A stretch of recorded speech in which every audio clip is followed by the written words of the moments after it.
पाणीपाग विभाग तरफ जारी होईछि एक सूचना। आसंता 24 घंटा मध्य राज्य विभिन्न स्थान में वज्रपात सह वर्षार आशंका। तेबे ए विषय संपूर्ण खबर जानिया लगी वीडियोटी को शेष पर्यंत देखंतु। जदि आपण पाणीपाग विषय सब अपडेट जानिया को चाहूचंदी तेबे मो चैनल टी को सब्सक्राइब करी पाखरे आसुवा बेल आइकन टी को बजे दियंतु। एहा द्वारा पाणीपाग विषय सब अपडेट प्रथम करी आपण निकट में पहुंची जिवो। तेबे आसंतु जानिबा आजिर पाणीपाग विषय रे। तेबे आसंता 24 घंटा मध्य राज्य विभिन्न स्थान में घड़घड़ी सह वर्षार आशंका रही बोली आंचलिक पाणीपाग विभाग पक्षर सूचना जारी करा जायछि।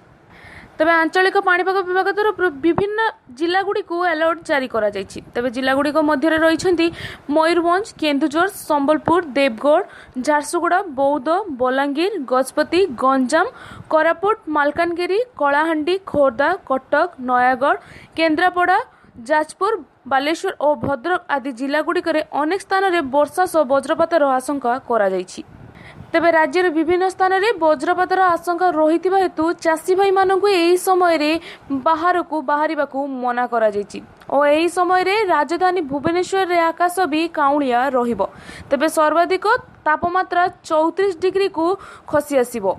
एहासह समस्त जगार 23 डिग्री सेल्सियस रही जना पड़ी। केवल चाषी भाई मानक नुह समस्त को यही समय बाहर को बाहर करने को मना करा जायछि। एहासह मत्स्यजीवी मानक पई भी सतर्क सूचना जारी करा जायछि। तबे वर्षा समय समुद्र भीतर को जीवा पई मत्स्यजीवी मानक बारण करा जायछि। तेबे यह थिला आजिर पाणीपाग विषय। जदि आपण पाणीपाग विषय सब अपडेट यही जानिया पई चाहूचंदी तेबे हम चैनल टी सब्सक्राइब करी पाखरे आसुवा बेल आइकन टी को बजे दियंतु।